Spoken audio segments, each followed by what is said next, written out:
Alors dans cette vidéo, mesdames et messieurs, je vais vous montrer le processus de création du script. Je vais le faire avec vous, on va aussi passer à travers quelques petites erreurs, etc. Bref, le but de cette vidéo, c'est que vous appreniez un petit peu. Donc si jamais vous vous en foutez d'apprendre et votre but c'est simplement d'avoir le script, d'avoir le code source, vous pouvez directement aller dans la description. J'ai mis le code source, il faudra juste adapter avec vos propres identifiants et ça fonctionnera. Il faudra aussi changer les liens, etc. Mais bref, ça fonctionnera tout comme il faut. Voilà ce que j'avais à vous dire. Je vous souhaite à tous et à toutes une très bonne vidéo.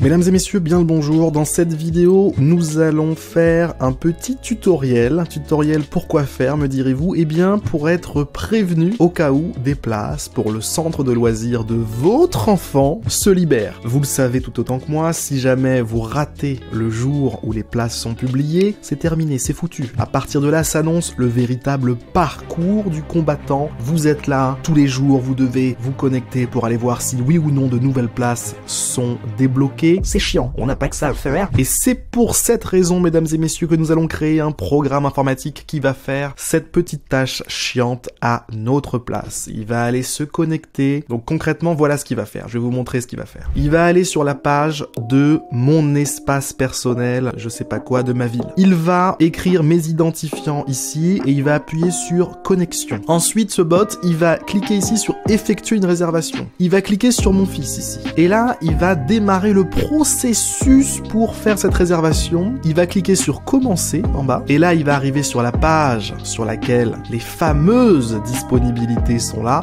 Et sur cette page, eh bien, il va interpréter, il va se dire, tiens, est-ce que les places que mon maître m'a demandé de chercher sont-elles disponibles? Donc là, imaginons que je lui avais dit le 8 mars et le 15 mars, eh bien il va dire putain c'est pas disponible. Voilà. Pourquoi c'est pas disponible? Parce que je peux pas cliquer. Vous avez vu là, je peux pas cliquer. C'est une checkbox là qui est désactivée. Donc je ne peux pas cliquer, ça veut dire qu'il n'y a pas de place, ça veut dire que je peux m'arrêter là et il n'y a pas de place. Et ce que je veux, c'est que ce script, ce programme que je crée, retourne voir cette page très régulièrement, toutes les 10 minutes par exemple, c'est super, pour me dire si oui ou non, eh bien, il y a de la place. Et s'il y a de la place, je veux être prévenu. Et je veux être prévenu pas n'importe comment, mesdames et messieurs, je veux être prévenu par SMS sur mon téléphone portable. Voilà comment je veux être prévenu. Alors, vous avez pu le voir, le problème qu'on va résoudre ici, il est assez spécifique. Mais je précise quand même que tout ce qu'on va voir dans cette vidéo, ça va pouvoir vous servir, que ce soit pour voir s'il y a des places pour votre rendez-vous à la préfecture, que ce soit pour voir si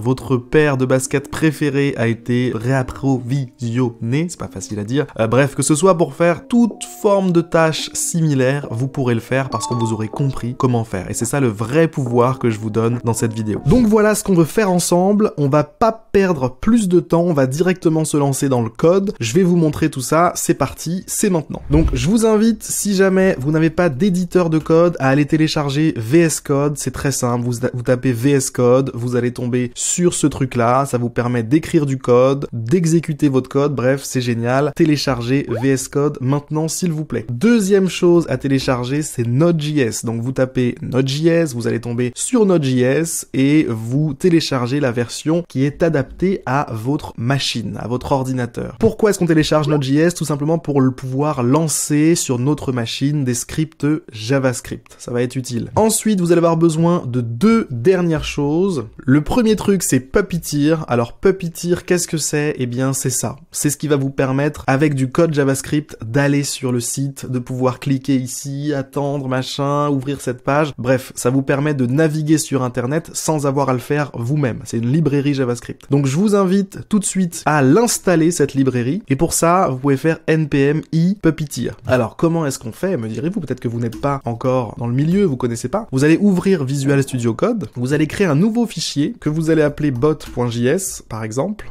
Et là, vous allez cliquer en haut, là, terminal, nouveau terminal. Et ici, vous écrivez npm i Puppeteer.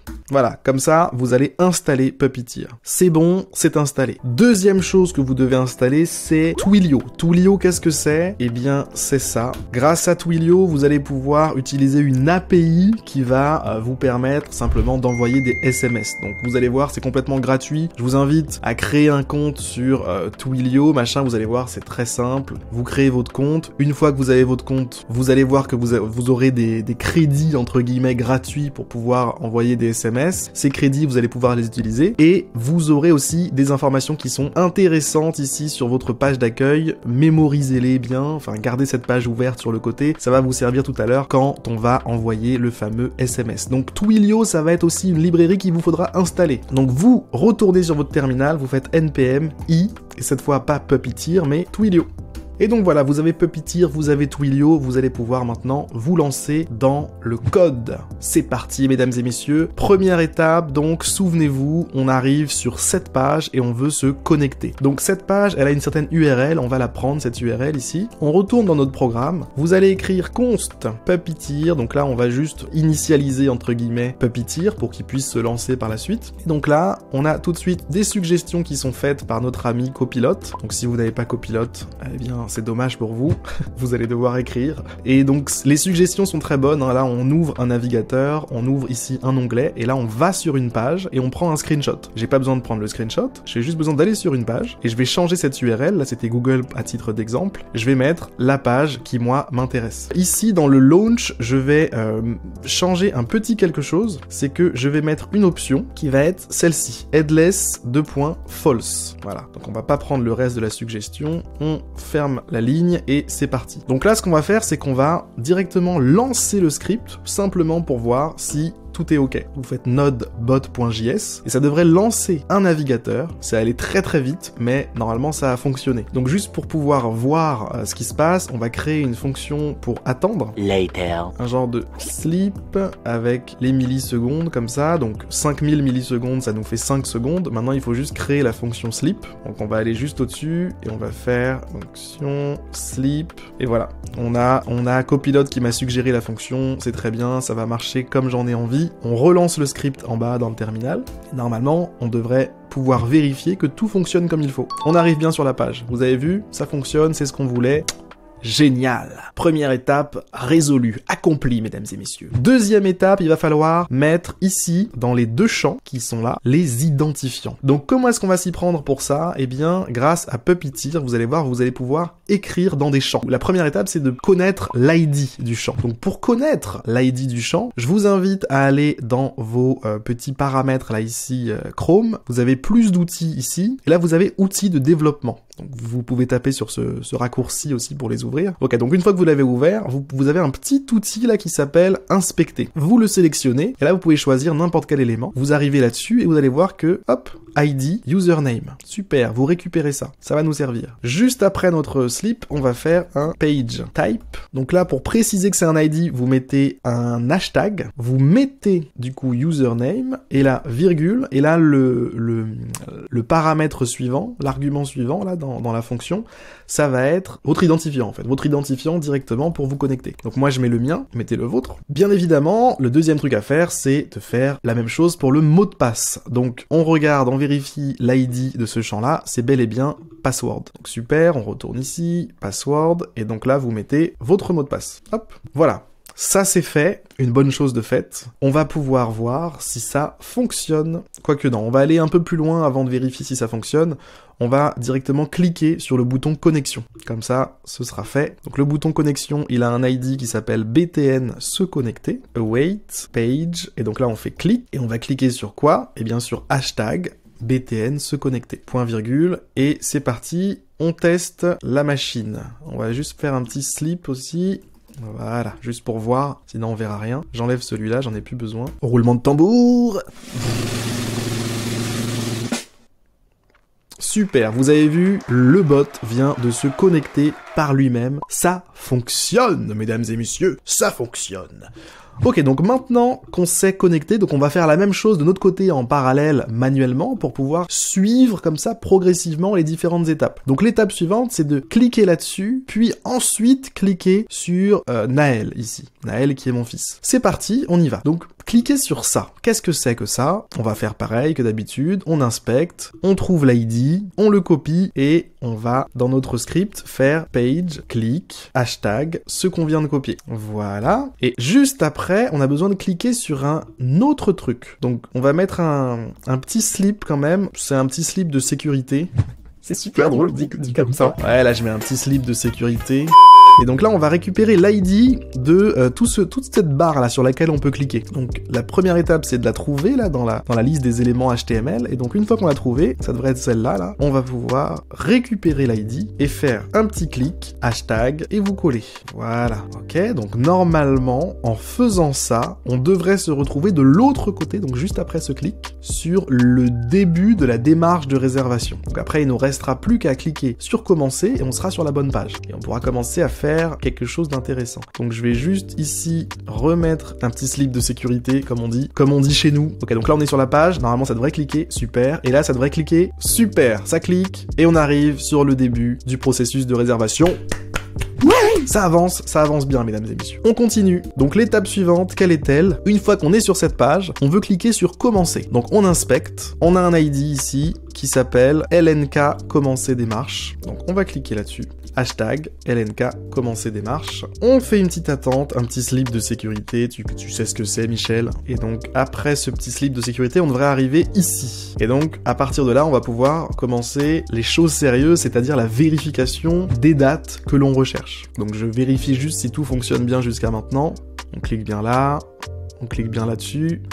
On arrive là, c'est super. Maintenant, est-ce qu'il va bel et bien cliquer sur continuer? Ouais. Et donc là, on arrive là-dessus. Donc là, il n'y a plus qu'à vérifier si les dates que l'on recherche sont bel et bien disponibles. Donc la première étape, c'est d'écrire les dates qu'on veut. Donc je vais créer une petite variable, je vais dire date recherchée. On met des crochets pour dire que c'est un tableau. Et donc là, on va mettre les différentes dates qu'on veut. Donc ce qu'on veut, nous, ce serait, disons, pour l'exemple, le 8 mars, là, et le 15 mars. Donc je vais le noter, 2023 03, on peut mettre un tiret comme vous voulez, 08, et là on va mettre le 15. On enlève la virgule ici, et voilà, donc on a deux dates. Si jamais vous en avez plus, vous en mettez autant que vous voulez, hein. Virgule, et vous continuez, et ainsi de suite, et ainsi de suite. Donc voilà, ça vous fait déjà deux dates sur lesquelles vous allez pouvoir vérifier. Donc maintenant, on va réfléchir à comment est-ce qu'on va vérifier si les dates sont oui ou non disponibles. Nous, on sait que en tant qu'être humain, déjà, là, quand j'y suis, je sais que là, étant donné que la case est désactivée, je ne peux pas la sélectionner, donc il n'y a pas de place.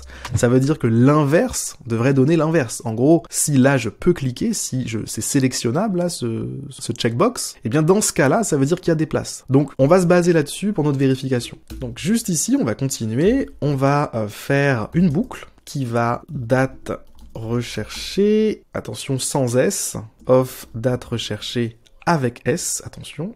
Donc à l'intérieur de cette boucle, que veut-on faire? Ce qu'on veut faire là maintenant, c'est vérifier concrètement, on veut vérifier un élément de la page et voir s'il est activé ou pas, si on peut cliquer dessus ou pas. Alors il me semble que la fonction avec Puppeteer c'est ça, c'est eval, et donc qu'allons-nous eval? Eh bien on va eval quoi? Alors il faut trouver l'ID du coup de ça. Ah, donc l'ID vous l'avez vu, regardez là on le voit en surbrillance là, enfin dans la petite bulle, c'est journée 2023 03 08. Donc c'est super puisque dans l'ID, il y a la date. Ça va nous servir ça. Le seul problème c'est que ça n'a pas le bon format, enfin c'est pas écrit, c'est écrit tout collé. Donc on a plusieurs options, soit on enlève les tirets dans le code plus bas, soit on les enlève directement ici, donc je vais les enlever ici, ce sera plus simple, tac, voilà. Et donc ici ce qu'on va faire, c'est qu'on va vérifier, en fait on peut même aller plus loin en mettant l'ID directement là. Ouais, on va faire ça parce que franchement, ça mange pas de pain. On récupère l'ID et on le met là, voilà, séjourné avec la date. Donc là je vais faire pareil, je vais écrire séjourné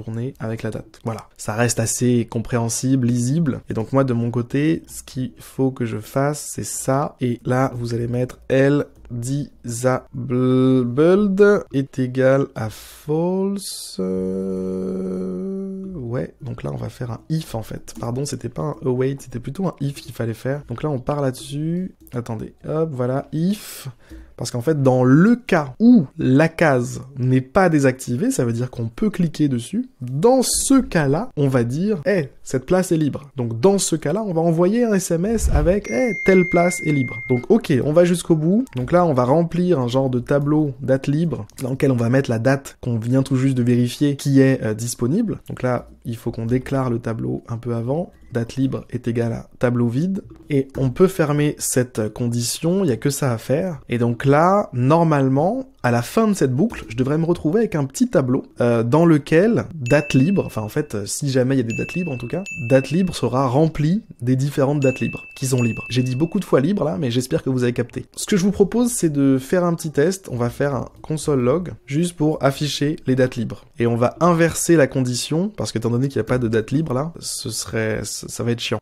Donc pour l'instant, je vais essayer de repérer que celles qui sont pas disponibles, juste pour le test. On a le script qui tourne là. Ok, donc comme vous pouvez le voir, j'ai eu un affichage de tableau suivi d'une erreur. Alors pourquoi cette erreur? Tout est possible, on va pas trop se prendre la tête pour l'instant. En tout cas, le tableau vient de s'afficher avec les deux dates qui, là pour le coup, ont vérifié la condition puisque j'avais mis si c'est désactivé, donc en gros si c'est pas libre. Donc maintenant, mesdames et messieurs, que nous reste-t-il à faire? Eh bien là, il faut, si jamais il y a quelque chose dans date libre, donc if date libre est plus grand que 0, on va pouvoir afficher, il y a des dates libres. Effectivement, mais c'est pas afficher qu'on veut, nous on veut envoyer un SMS. Donc ce qu'on va faire, c'est envoyer SMS, des dates sont disponibles, et on écrit les dates. Le seul truc là, avec cette façon de faire, c'est que les dates vont s'afficher très mochement, puisque il va y avoir le séjourné, machin, c'est un peu moche. Donc ce que je vous propose, c'est de format the date, voilà. Grâce à Copilot, on va avoir quelque chose de pas trop mal. C'est un peu bizarre, mais pourquoi pas? Bon, c'est nul, pourquoi il m'a fait ça comme ça? Format the date to be more readable. Et là, il me propose autre chose qui est un peu plus modulable, c'est mieux. Là, en gros, peu importe la date que je mets, ça va la formater et ce sera pas juste limité à 2023 mars, ce qui était le cas avec sa proposition d'avant. Allez hop, j'enlève sa suggestion, merci à toi. Là, je peux économiser une ligne, puisqu'au lieu de changer date libre et ensuite le mettre dans le SMS, en fait, je peux directement prendre ce morceau qui modifie, entre guillemets, date libre, et le remplacer ici par date libre. Hop, donc ça fait une ligne très longue, mais non, j'allais dire on s'en fout, mais en fait non, on s'en fout pas, ça devient moins lisible, bref, c'est pas une bonne idée. Donc voilà, donc là on envoie le SMS, problème c'est qu'on n'a pas créé cette fonction, envoyer SMS. C'est bien beau, mais là ça marche pas le truc. Prochaine étape, ce sera de créer cette fonction envoyer SMS. Alors, je vais juste finir cette condition, je vais mettre le else, qui va simplement dire, avec un console log, cette fois pas besoin d'envoyer de SMS, que aucune date n'est disponible. Voilà. Et donc ça c'est bien, c'est super, jusqu'ici tout va bien. On y va pour la fonction envoyer SMS. Donc on se retrouve un petit peu plus haut du code, fonction envoyer SMS, avec en argument ici le message en question, puisque ça va être ce message ici qu'on va vouloir s'envoyer par SMS. On va abuser un petit peu de notre ami Copilot, send with Twilio, et là il devrait me faire un truc du style client égal, voilà.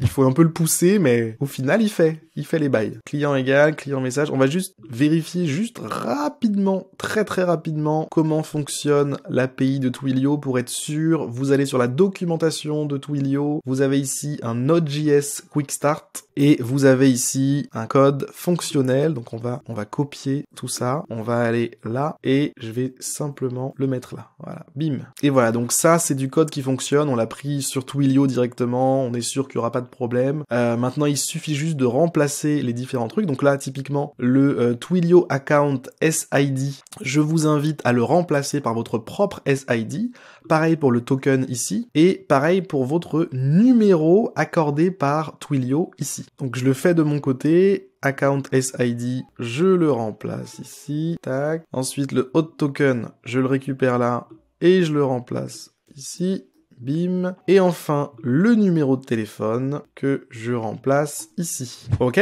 ça c'est pas mal. Ensuite, il y a encore deux choses à modifier dans cette fonction envoyer SMS. La première chose, c'est le message ici qui est envoyé, qui est un peu n'importe quoi là, et le numéro auquel on envoie le message. Donc le numéro auquel on envoie le message, c'est le vôtre. Vous mettez votre numéro avec l'indicatif pour la France, si vous êtes en France, plus 33, moi je mets le mien. Et ensuite, juste là, vous remplacez ce texte par la variable message qui normalement contient le message qu'on veut envoyer. Et voilà. Donc là, on va tout de suite pouvoir vérifier si tout fonctionne. Je vais juste enlever cette partie là puisque j'en ai pas vraiment besoin. Vous pouvez la laisser si vous voulez, hein, ça causera pas de problème, mais c'est juste que c'est pas nécessaire. Allez, je lance le bot. Ok, j'ai une erreur. Pourquoi est-ce que j'ai une erreur? Missing, parenthèse, à la ligne 55. Ligne 55. C'est là, j'ai bien mis une parenthèse, mais j'ai pas fermé la fonction ici. Ok, il me manquait une parenthèse, ça arrive tout le temps, hein, ne soyez pas choqués. On relance, ça fonctionne, et normalement, je récapitule pour ceux qui n'ont pas suivi, je devrais recevoir un SMS qui me dit quelque chose. Voilà. Pour l'instant, c'est tout ce que je sais. Ok, donc ça avance. On arrive sur la page de réservation et il vient de se passer quelque chose, mais étrangement, je n'ai pas reçu de SMS et en plus de ça, je vois qu'il y a une erreur ici. Alors possiblement, hein, il se passe quelque chose qui fait que en fait, je sais pas vraiment pour être honnête. Je vais juste tester ça parce que j'ai l'intuition que c'est ça, ce await là qui manque parce que possiblement le programme se termine avant que tout soit terminé ou quelque chose, ou le browser, je sais pas. Ça doit être peut-être quelque chose comme ça. Là, on a besoin de mettre des await. Pourquoi? Pour que les choses se passent en synchrone. En fait, là, ce qui se passe de temps en temps, c'est que c'est dur à vous expliquer, c'est un peu chiant. Concrètement, on veut pas que ce soit asynchrone. On veut que tout se passe dans l'ordre, on veut pas qu'il y ait des trucs qui passent devant les autres, etc. Ça peut vite devenir chiant si on fait ça comme ça. Ok, j'ai encore la même erreur. Alors, qu'est-ce que j'ai raté là? J'ai raté quelque chose quelque part. Laissez-moi me concentrer un petit peu, s'il vous plaît. S'il vous plaît, faites un peu moins de bruit. Ok, donc là, j'ai encore le même souci, le même problème, la même erreur. Donc concrètement, ça doit venir de ici. Qu'est-ce que ça peut être? Ça peut être ça, un petit await qui manque là, peut-être. On le tente. Encore? C'est un truc de fou. En fait, c'est ça, là. Le eval, il a un problème, là. C'est quoi son problème? Ah, c'est bon, je sais c'est quoi le problème, les gars. Le problème, c'est que là, j'ai pas mis le hashtag. J'ai pas mis le hashtag, et donc ici, regardez, il cherche un truc, et il y a un problème. Regardez. En fait, j'avais pas vu, mais c'était marqué, là. Ah, mais tout à l'heure, c'était pas ça, l'erreur, aussi. Bon, ok. Ça veut dire que le await nous a dévoilé une nouvelle erreur, qui est que, en fait, il ne trouvait pas, et c'était normal, parce que il pouvait pas le trouver, donc là, je vais relancer le script, et normalement, je devrais pas avoir d'erreur. Et regardez, c'est qui a pas eu d'erreur? C'est Bibi. C'est moi. C'est moi. Bref, allez, du coup, on remet ça en dehors des commentaires, et puis normalement, du coup, on va pouvoir faire le test. Donc là, je vais remettre mon false que j'avais tout à l'heure, et ça devrait m'envoyer un SMS. Si tout va bien. Le suspense est à son comble. Il est à son comble. Ah, mais aucune date disponible. Attendez, qu'est-ce que j'ai merdé là? Si machin disait... Ah, mais faut pas mettre le false là. Ah, j'y étais presque. J'ai remis le false pour rien. Normalement, si tout va bien, je devrais recevoir un SMS. Vous avez entendu? C'est pas votre téléphone, non. C'est le mien, mesdames et messieurs. C'est le mien. Regardez le message. Il est là. Send from your Trilio trial account. Des dates sont disponibles et les 2 dates qui sont dispo. Par contre, il y a un petit problème. Il a mis le hashtag. Bon, c'est pas dramatique. Ça va. On peut vivre avec ce hashtag, n'est-ce pas? Bon, en tout cas, ça fonctionne. Voilà, mesdames et messieurs. Alors maintenant, qu'est-ce qu'il nous reste à faire? Souvenez-vous, on veut faire cette vérification régulièrement, c'est possible. Ok, donc tout ça, il va falloir mettre tout ça dans une fonction. Donc on va créer une fonction qu'on va appeler vérifier date. Tac, on ouvre une accolade et on va mettre tout ça dedans. Alors juste en bas, faut faire attention, on enlève tout ça et voilà. Et là, on va vérifier les dates. Et ensuite, on va faire un set intervalle pour vérifier les dates. Et on va faire ça tous les 1000 fois 60. Ça fait 1 minute. Et nous, on veut 10 minutes, donc fois 10. Point virgule. Et voilà. On est bon, mesdames et messieurs. C'est parti. On lance. Let's go. Ok. Quelque chose... Ah, await, ça va pas. Ok. À la ligne... Bref, ça va pas, je sais pourquoi. Ça va parce que ici, il faut mettre A5. Voilà. Donc normalement, je devrais faire une vérification, fermer le navigateur et ensuite attendre 10 minutes pour faire une nouvelle vérification. Donc là, ça a fait la vérification, ça me dit qu'il n'y a aucune date disponible. Et là, ça attend, effectivement, pour la prochaine vérification. Donc jusque-là, tout va bien. Dernière petite chose qu'il vous reste à faire, la petite cerise sur le gâteau, c'est le headless false ici, vous le voyez. En fait, cette ligne-là, enfin cette petite option-là, elle permet de lancer le navigateur vraiment. C'est-à-dire que vous le voyez, vous voyez ce qui se passe, vous voyez sur quelle page ça va, etc., etc. C'est pas nécessaire d'avoir ça. Une fois que vous avez un script qui fonctionne, vous savez que ça marche, et puis voilà, c'est très bien. Donc vous pouvez intervertir, vous changer, au lieu de mettre false, vous passez en true, et puis tout le monde sera content. On lance le script pour voir ce que ça donne, et donc là, normalement, tout va se passer en arrière-plan. arrière-plan. C'est-à-dire que là, il se passe rien devant vous. Tout se passe derrière, caché, ni vu ni connu. Et donc ça vous permet de lancer le script pendant que vous faites autre chose, vous travaillez sur votre ordinateur, vous faites ce que vous voulez, et vous avez votre script en fait qui marche en arrière-plan. Et ça fait plaisir. Regardez, il vous dit aucune date disponible, et puis il va continuer de chercher encore et encore jusqu'à ce qu'une date soit disponible, et à ce moment-là, vous envoyez un SMS. Et voilà, mesdames et messieurs, nous venons de faire ensemble un petit script de navigateur qui vous permet de vérifier si des dates sont disponibles pour le centre de loisirs de votre enfant. Évidemment, ce script, il est améliorable, il est peaufinable, c'est juste celui que moi j'ai fait pour mon utilisation, parce que je trouvais ça pratique. De votre côté, vous pouvez aller plus loin, par exemple, en allant jusqu'à réserver les places. Vous savez comment faire maintenant, je vous invite à le faire si c'est nécessaire pour vous. Si jamais vous avez besoin de créer un script similaire, mais pour faire autre chose, en fait, vous avez toutes les connaissances maintenant, vous savez comment vous y prendre, vous savez comment utiliser Puppeteer et compagnie, machin, truc chouette. Bref, vous pouvez créer votre propre script pour votre propre utilisation à partir de maintenant. Et voilà, mesdames et messieurs, grâce à cette vidéo, vous avez maintenant une nouvelle corde à votre arc, une nouvelle compétence dans votre sac à dos, la compétence de pouvoir faire des petits scripts de navigateur pour des utilisations diverses et variées. Je laisse votre imagination trouver des applications. Bon voilà, hein, c'était tout ce que j'avais à vous dire pour aujourd'hui. Juste avant de vous laisser, je tiens à vous rappeler que Coding Accelerator, mon programme d'accompagnement pour devenir développeur indépendant, eh bien, ses portes sont ouvertes en ce moment. On accepte les candidatures, on les étudie, et si jamais votre candidature est retenue, vous pourrez, mesdames et messieurs, rejoindre l'aventure fabuleuse de Coding Accelerator, avancer avec nous vers votre objectif qui est de devenir développeur indépendant. Dans Coding Accelerator, typiquement, vous allez développer ce genre de compétences. Vous serez capable de créer vos propres programmes, vos propres scripts. Tout ce que vous souhaitez faire, vous pourrez le faire, vous pourrez apprendre à le faire, vous comprendrez comment ça fonctionne. Et ça, selon moi, c'est de la liberté. Voilà, c'est juste de la liberté pure, en fait. De l'indépendance pure, de l'autonomie pure. Pas besoin de chercher des trucs, des machins, vous savez le faire vous-même. C'est bon, laisse-moi tranquille, je peux le faire. Carrément, vous pouvez créer un service payant là pour faire ça. Vous faites ça pour d'autres gens, des potes, des amis. Vous allez traîner devant les maternelles, vous savez, et puis vous donnez des prospectus comme ça aux parents. Et tu veux un script, frère? Un petit script, frère. Il y a les places pour le centre de loisirs, tu sais se rigoler, tiens.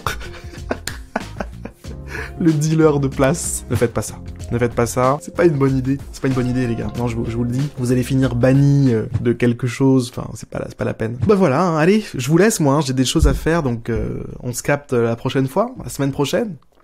À plus. C'était bizarre, ça. À plus. À plus.